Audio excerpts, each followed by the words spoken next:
Morning students, this is your second lecture of class 11th.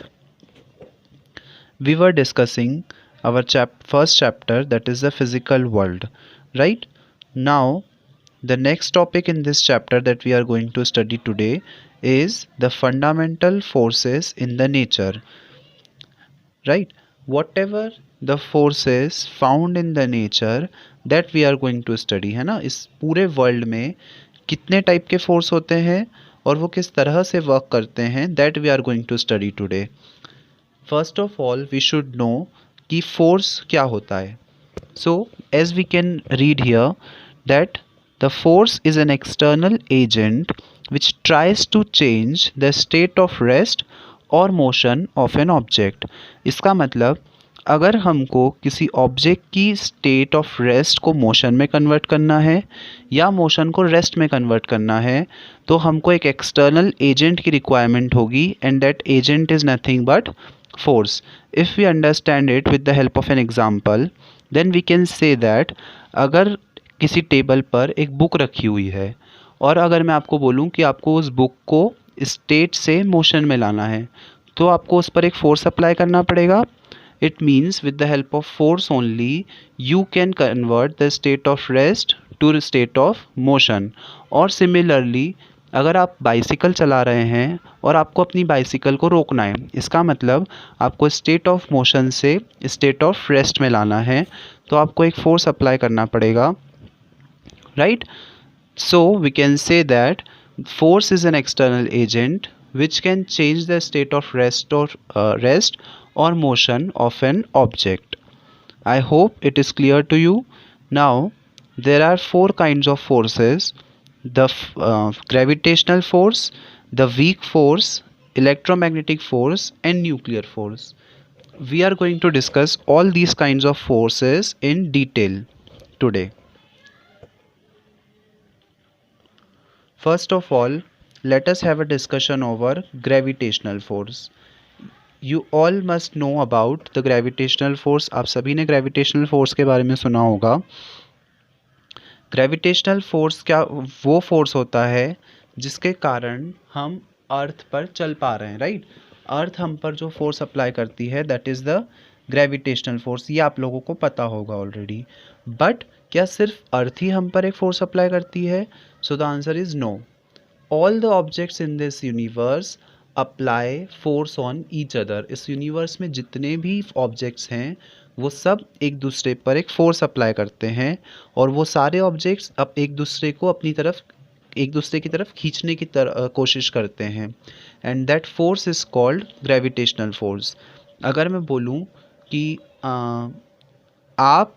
आपके पास आपका mobile है तो आप अपने मोबाइल पर एक फ़ोर्स अप्लाई कर रहे हैं और आपका मोबाइल भी आप पर एक फ़ोर्स अप्लाई कर रहा है. सिमिलरली आपके आसपास जितनी भी चीज़ें हैं वो सब आपके ऊपर एक फ़ोर्स अप्लाई कर रही हैं और इसी कारण से इसी फोर्स के कारण से हमारा पूरा यूनिवर्स एक इक्विलिब्रियम में है, राइट. अगर ऐसा नहीं होता तो there would be a collapse between the objects, right. So all the forces apply all the objects apply an attractive forces on each other and that force is called the gravitational force. One by one हम लोग discuss करते हैं. It is an attractive force acting between the two objects due to their mass. As I have told you that all the objects in this universe apply force on each other and that force is due to their own mass, right. जिस body का मास जितना ज़्यादा होगा वो उतना ज़्यादा force apply करेगी दूसरी बॉडी पर. Next is it obey inverse square law. Inverse square law का मतलब होता है दो ऑब्जेक्ट्स के बीच में जितनी ज़्यादा डिस्टेंस होगी उतना कम फोर्स अप्लाई होगा. I can say that force is inversely proportional to the square of distance between both the objects. Okay, I can say that this f is inversely proportional to the square of distance between both the objects. okay,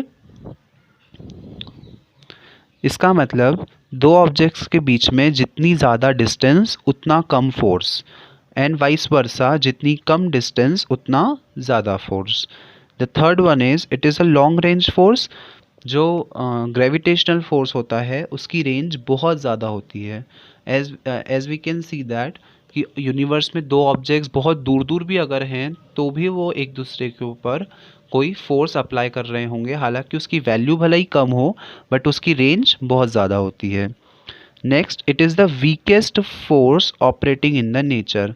अभी हम जो इसके बाद के forces पढ़ने वाले हैं that are very strong in nature, and the gravitational force is the weakest force known in the nature. Okay, so I hope the gravitational force is clear to all of you. Now the next type of force that we are going to study today is the weak forces.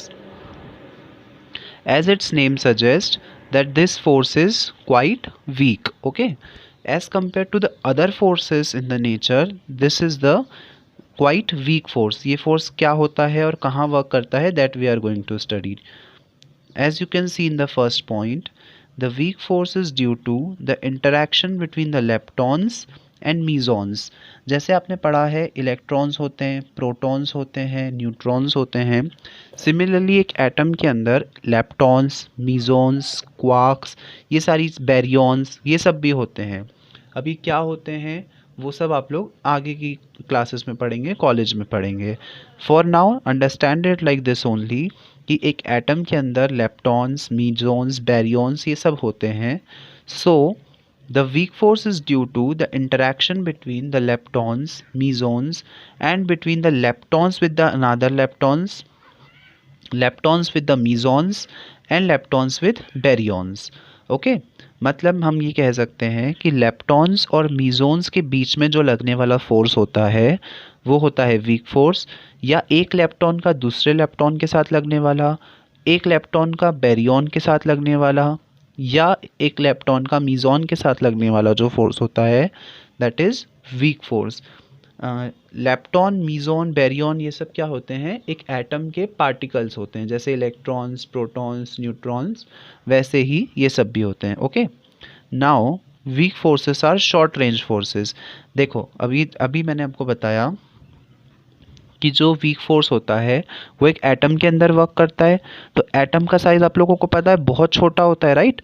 तो इसका मतलब क्या, इन forces की जो range होती है वो बहुत कम होती है, दैट इज़ एक एटम के बराबर ओनली। फाइन, तो it is a very short range forces. And weak forces are about 10⁻25 times stronger than the gravitational force. हालांकि इसका नाम भला ही वीक है बट फिर भी ये ग्रेविटेशनल फोर्स से बहुत ज़्यादा स्ट्रॉन्ग होता है।